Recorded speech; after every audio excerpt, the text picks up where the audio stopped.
it's Heather, the Butterfly Effect plant-based weight loss. And today is Wednesday, and that makes it Weigh-In Wednesday. And that's the day that I come on here and I make a video and I talk about what is going on in my life and I weigh in about what's going on the scale. Except that this week I am not going to be weighing in. And the reason that I'm doing that is that I decided last month that, when it's very obvious to me that I'm having difficulty with fluid retention, which is one of the special things that I deal with, that I just won't weigh in that week. And it's just really clear to me that that's going on. I've got, swollen feet, swollen fingers, swollen. It's boring. And anyway, I'm using my once a month skip it card and I'll tell you how I did next week. Last week, I had just stayed the same and I felt like it was already kind of starting. I was feeling kind of bloated. So anyway, I'll weigh in next week and we'll see how I'm doing. But I have no wish to see the fluid go up and down. It doesn't tell you anything. And the whole point of a scale is to measure your progress and to see if you need to adjust your program. And so didn't make any sense to me. So anyway, that's out of the way. And I wanted to talk to you about my goals this year. One of them is to overcome this all or nothing way of thinking.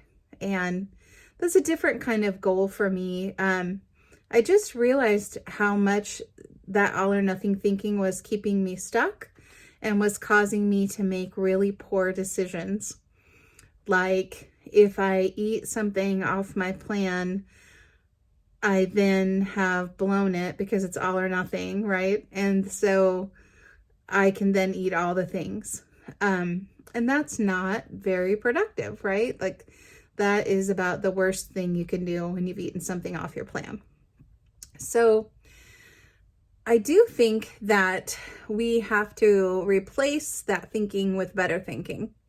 And so I've been doing some research, and it is important to evaluate how you are doing, right? So I talked last week about using a tracker to keep track of habits that you want to form or that you want to keep doing well with.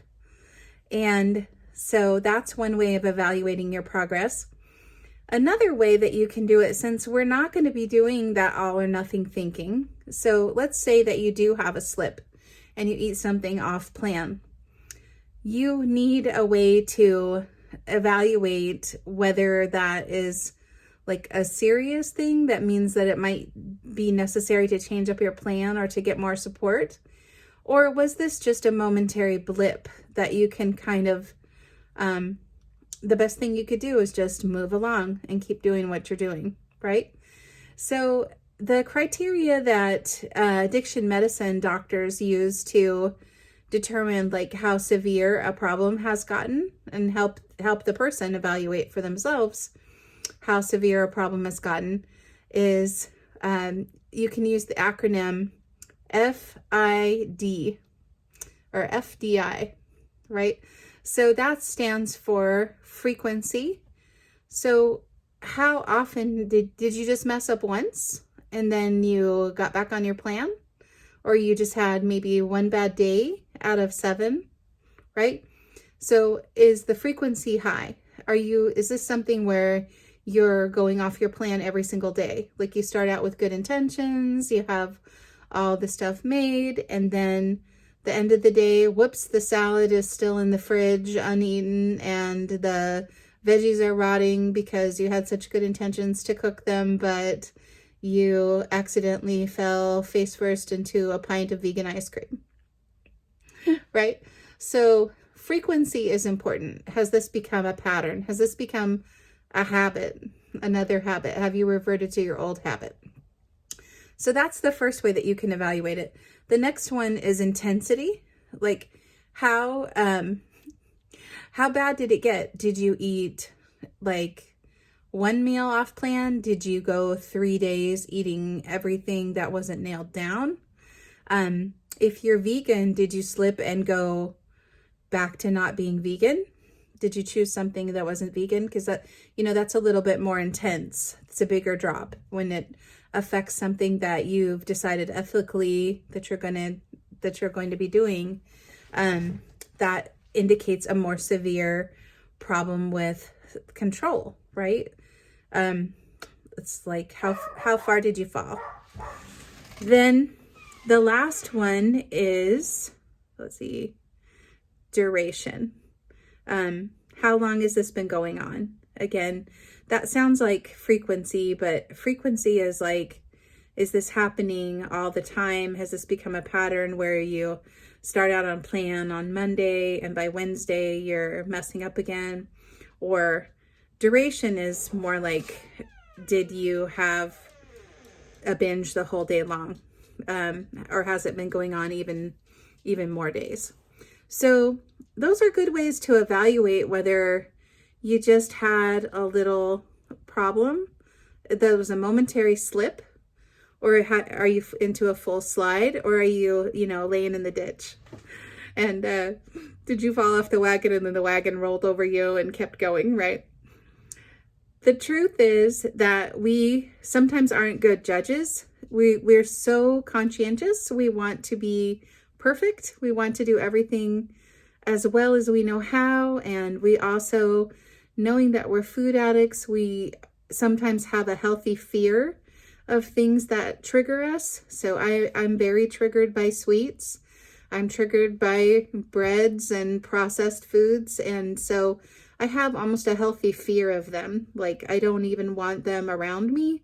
I don't want to be around people that are having them, because I just know, it's like, it's a neon danger sign for me. It's a skull, and it might as well have a skull and crossbones on that, cashew milk ice cream or whatever. So that can be, we can kind of catastrophize. We can think that if we went off plan even a little bit, that we are doomed, or, that it's hopeless, or it's why even try? I can never do this, right? I was only good for 6 days in a row, and then I totally went off plan. And if you get right back on plan on day 8 or whatever, you would have no problem. But that catastrophe thinking can also derail you. It can make you feel hopeless. On the other side of it, you can have problems with evaluation where you're in denial, where you're like, yes, I'm eating off plan right now, but I'm choosing to eat off plan right now, and I can stop whenever I choose. I have been in that very deep denial. When I first got down to 132, and I saw my weight, and then I had surgery, and I saw my weight kind of slide up because I had to curtail a lot of activity after surgery. I thought, well, I'm not going to gain it all back overnight. I could have this or that. I could have a little bit of this or that, and I can just get right back on track. That is one of the famous lies that I have told myself in the past. I could get right back on track. If I was I could get right back on track girl, I would have a whole different life story. I could just tell you that. So I underestimate the difficulty that I'll have to get back on track. And so I can find myself in denial. So having that criteria to kind of judge how you're doing when you do have a slip is a really helpful thing, because we're used to that black and white thinking, and we need to be able to get into that little touch of gray, right? Little touch of gray kind of helps. You have some perspective. Eating one cookie is not going to make you fat, and eating one salad isn't going to make you thin. But you do need to know how you're doing. Like, is this becoming a pattern? Do you need to step up your game? Is what you're doing generally working for you? And if it's not, and maybe you're still attached to that old way of thinking. And I want you to be really honest with yourself. Is that serving you? Is that serving you to say, I ate something off plan at my morning break, and so I went, oh, well, I might as well have whatever I want for lunch. I might as well have whatever I want. Does that help you out? Does that keep you stuck? So when we're really honest and we take a deep dive and a hard look into what we've been doing, we can see that perfectionism doesn't work, right? It's not a good plan. Catastrophizing doesn't help us. And denial is a ditch, will keep you stuck in the ditch. Because it's all, I'm not in the ditch, I'm not in the ditch. You are. You are. And if you could get right back on track, you would have already done it, right? So just some thoughts to think about today. None of this was brought up by, I haven't really gone off plan that I can remember this week. So it isn't that I went off, but I want to be prepared, and I want to keep on top of it, right? So that if I find myself going down a path where I don't want to go, I can catch myself before I find myself in that ditch. The idea is to stay on the path. If you don't want to keep having to start over, starting over sucks.